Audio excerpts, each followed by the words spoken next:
Welcome to our channel, where true stories and powerful lessons come to life. Today's tale will take you straight to the historic grounds of Buckingham Palace, and trust me, you won't want to miss a second. Before we dive in, let us know, in the comments where you're watching from. We love seeing how far our stories travel across the world. And if you haven't already, make sure to hit that subscribe button and ring the bell. Tomorrow at the same time, we'll bring you another unforgettable story about courage, respect, and the lessons that shape us. Now let's begin. A teen disrespected a royal guard. Witness how honor silently responded. The Texas sun had left its mark on Brandon Cooper, a stocky 14-year-old boy weighing nearly 190 pounds and standing 5 feet 4 inches tall.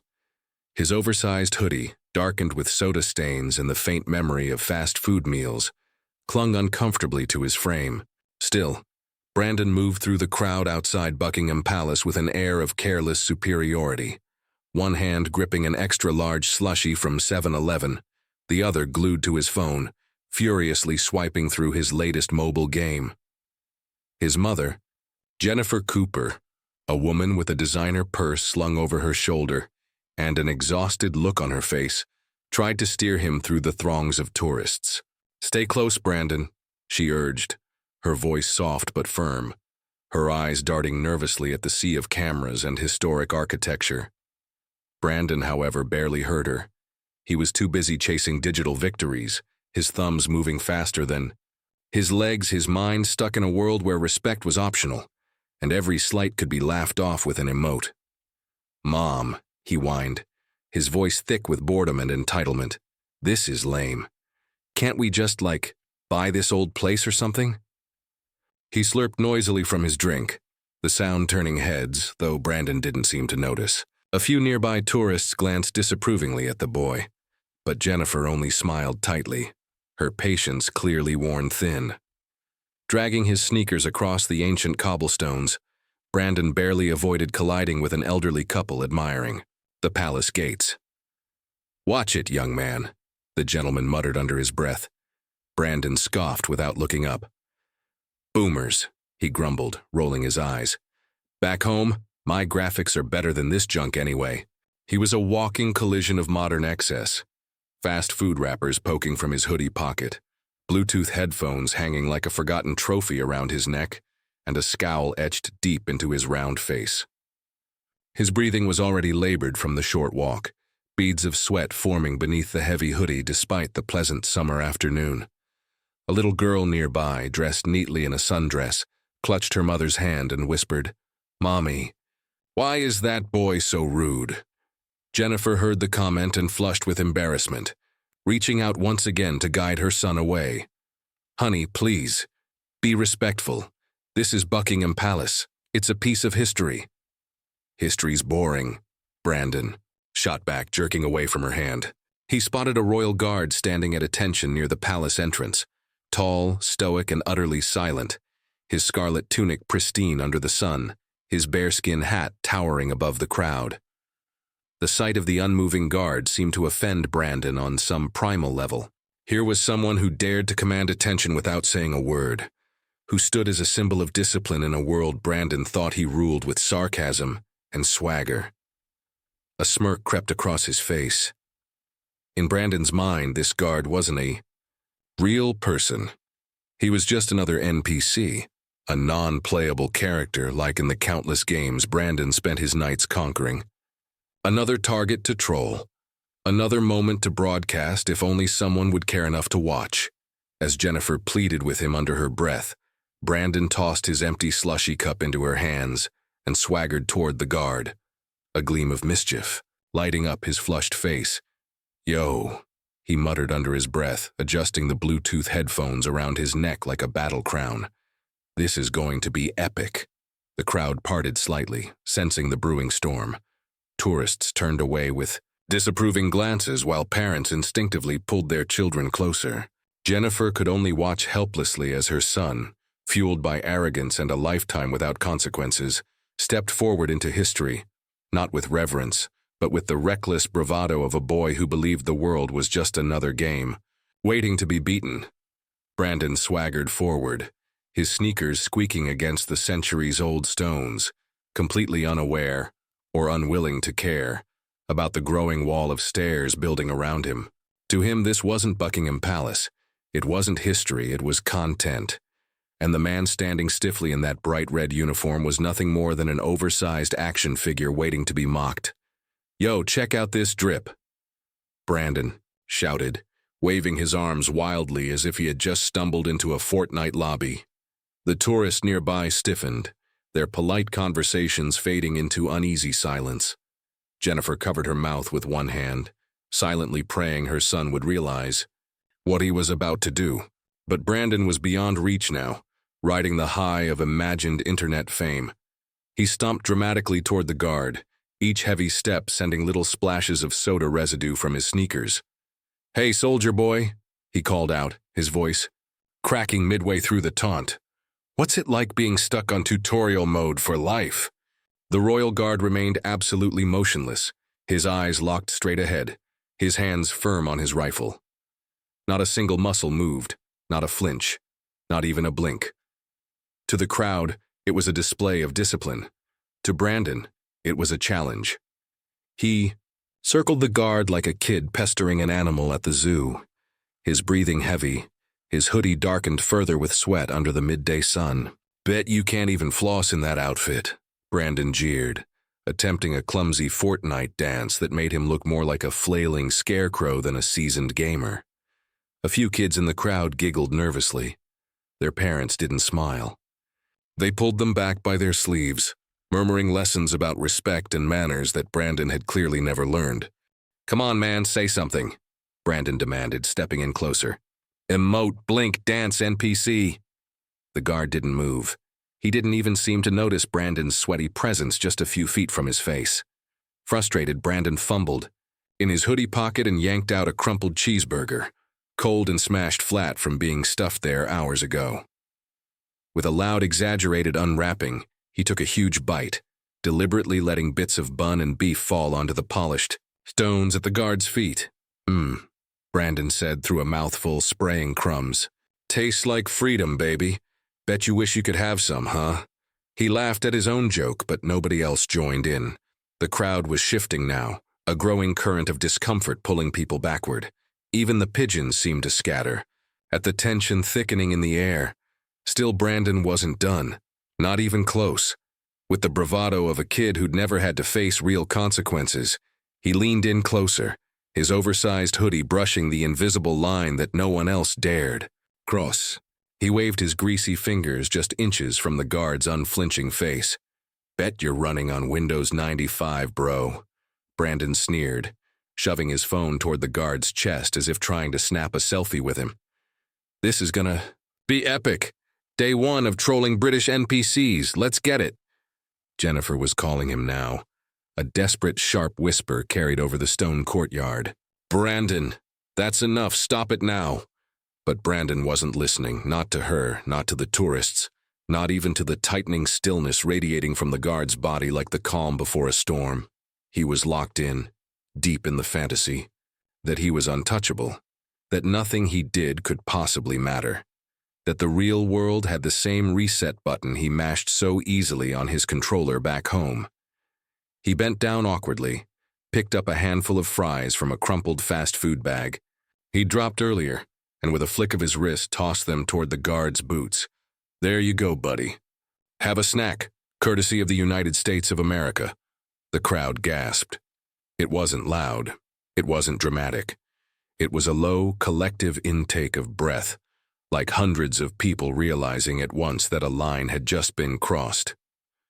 Jennifer clutched her designer bag tighter, her knuckles white.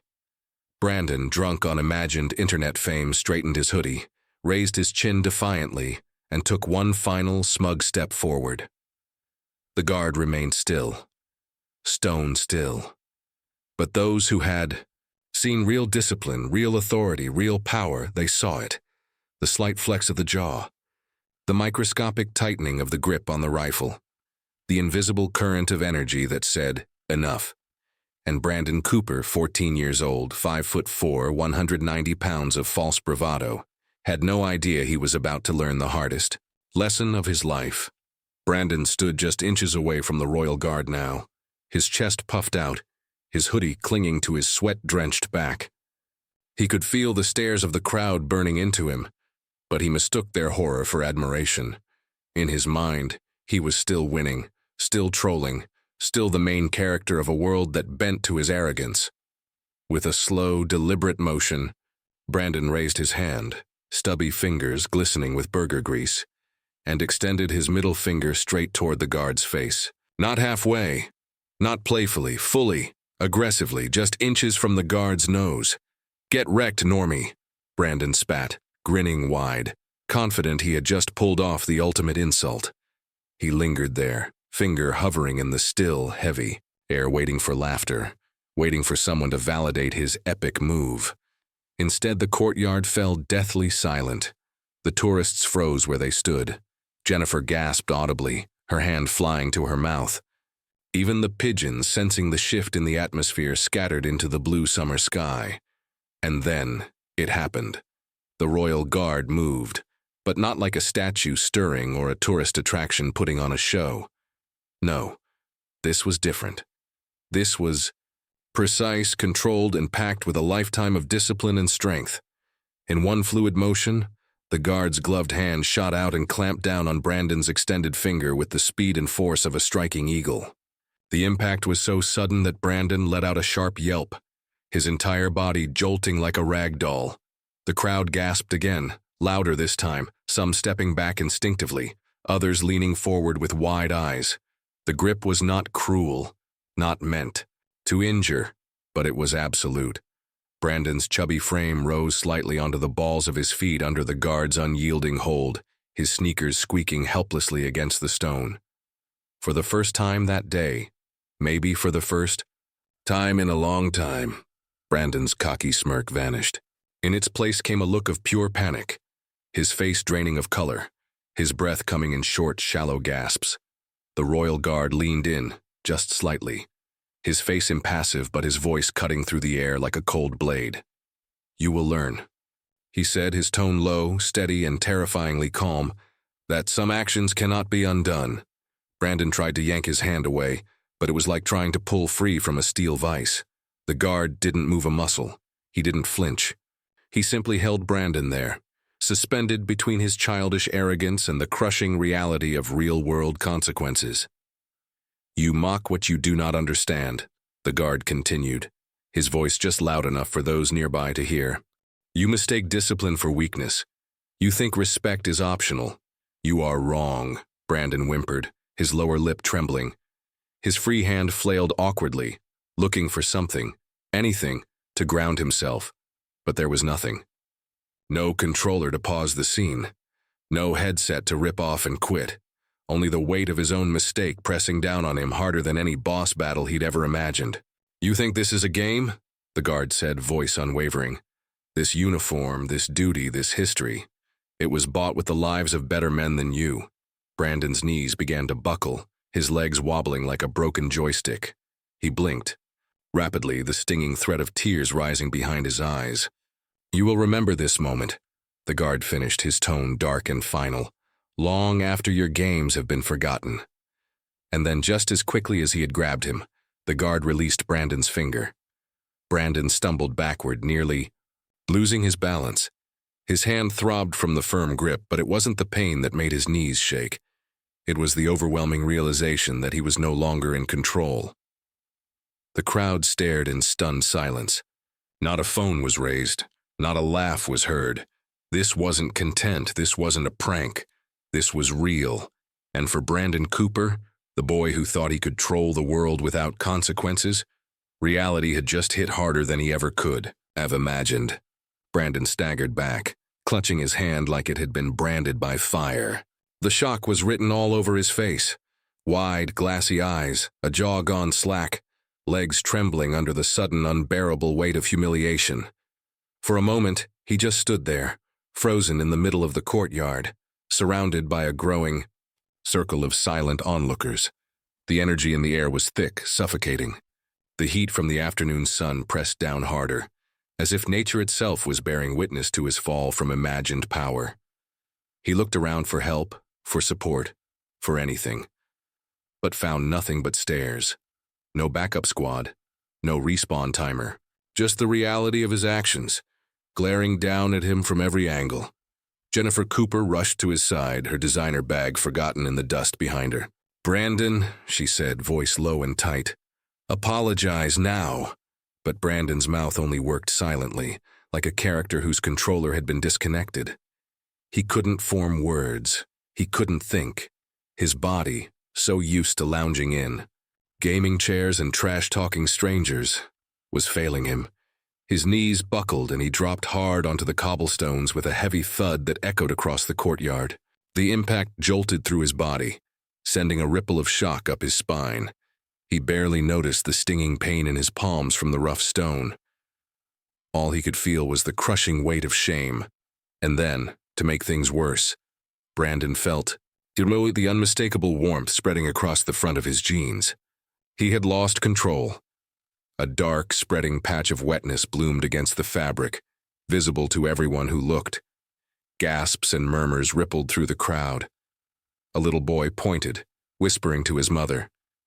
A teenage girl covered her mouth, trying to hide her look of pity mixed with disgust. Brandon's face burned hotter than any summer sun. He tried to scramble to his feet, but his legs betrayed him, slipping awkwardly against the stones. It was as if gravity itself had turned against him, dragging him deeper into the pit he had dug for himself. The royal guard, the man he had, mocked, taunted, and disrespected, stood still, silent, unwavering. He didn't speak another word. He didn't gloat. He didn't even glance down at Brandon's pathetic form. His presence alone was enough. An immovable wall of discipline and dignity, a living reminder that some battles are won without ever firing a shot. Jennifer grabbed Brandon under the arm, hauling him to his feet with surprising strength. "Face him," she ordered through clenched teeth. "Now." Brandon's head hung low, his hoodie damp and heavy with sweat and shame. He couldn't look up. He didn't want to. But his mother's grip was firm, and her voice left no room for argument. Slowly, dragging his feet across the ancient stones, Brandon shuffled back toward the royal guard. Every step felt heavier than the last, every movement exposing him more to the judgmental eyes around him. When he finally stood before the guard again, he forced himself to lift his gaze. Just a little. Enough to see the polished brass buttons gleaming in the sunlight. Enough to feel the crushing gravity of respect he had never understood until now. He croaked, voice barely above a whisper. "I'm sorry, sir." The guard remained silent, his expression unreadable, his discipline unbreakable. But somehow that silence said more than any speech ever could. Brandon's apology hung in the air, raw and pitiful. And in that moment he knew. No points, no trophies, no likes or comments could ever erase what had happened here. This wasn't a game. This was real life. And in the real world, actions had consequences you couldn't undo with a reset button. Brandon turned away from the royal guard, his face pale, his steps uneven. The slushy-stained hoodie clung to his body, the dark patch on his jeans a visible badge of humiliation. Each step across the courtyard felt like dragging a ball and chain. The once confident boy, who had mocked history and honor with greasy fingers and cheap jokes, was now nothing more than a humbled shadow of himself. The crowd parted. Around him, their silence more punishing than any angry word could have been. No cheers, no laughter, only cold, heavy judgment hanging in the air like smoke after a battle. Jennifer kept a firm grip on his arm, her own shame etched deep into the lines of her face. But there was something else too, a silent gratitude. Gratitude that her son had finally learned in the most unforgettable way possible, a lesson she had struggled for years to teach. As they crossed the courtyard, Brandon dared one last glance. Over his shoulder, the royal guard still stood in perfect form, rifle steady, boots gleaming, posture unwavering. But something had changed. Not in him, in Brandon. Where before he had seen an NPC, an easy target for ridicule, he now saw something entirely different. He saw strength, He saw sacrifice. He saw the weight of duty worn like armor by a man who had likely faced more danger, more fear, and more hardship than Brandon could even comprehend. And the silence that had once felt boring, unimportant, that silence now thundered louder than any insult Brandon could have hurled. That silence was earned. That silence was power.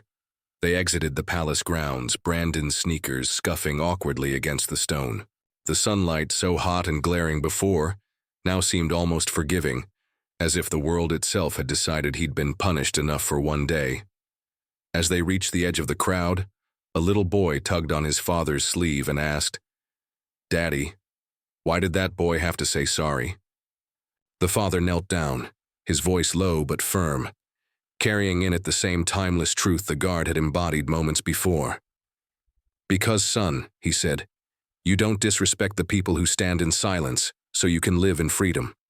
You honor them." Brandon heard every word, each one cut deeper than the last, carving grooves into his heart that no amount of gaming could ever patch over. In his sweaty hand, his phone dangled uselessly. The device that once connected him to an online world full of fake wins and empty noise now felt hollow, weightless, meaningless. There would be no viral clip, no trophy, no epic dub to brag about, only the burning memory of a hard lesson learned. The hardest way possible. Tomorrow the crowd would change. New tourists would flood the square. New children would gawk at the guards. But Brandon would carry this moment with him forever, etched deeper than any achievement badge or victory royale. He had crossed a line, and he had met face to face the reality that some lines are guarded not by walls, but by men who carry the weight of honor on their shoulders every single day. Real strength didn't come from taunts, dances, or snarky jokes. It came from standing firm when others tried to tear you down, from holding the line when others tested your limits, from knowing when to act and when to simply be unshakable. Brandon Cooper walked away a changed boy that day, not because someone yelled at him, not because someone fought back with fists or fury, but because someone had stood still, silent, and yet spoke louder through discipline and honor than Brandon had ever heard in all his 14 years. In a world chasing noise, the Royal Guard had taught him, and everyone watching, the quiet, immovable power of true respect, and that was a lesson no reset button could ever erase. If this story resonated with you, we'd love to hear your thoughts. Have you ever witnessed a moment where real respect clashed with modern arrogance? Or maybe you've learned a tough lesson yourself, one that stayed with you far longer than any game or fleeting online moment ever could. Share your experiences in the comments below. We read every one of them, and your insights help keep the spirit of these powerful lessons alive. Also, tell us where you're watching from. It's always incredible to see how these stories reach across borders, reminding us that respect, honor, and discipline are truly universal values. And if you haven't already, don't forget to subscribe to the channel and turn on notifications. We have another unforgettable story coming tomorrow, and trust me, you won't want to miss it. Each day we dive deeper into moments where character is tested and true strength shines through. Your voice matters here. Let's keep building a community that values real courage, true discipline, and the kind of lessons you can't simply learn behind a screen. We can't wait to hear your story. See you in the comments.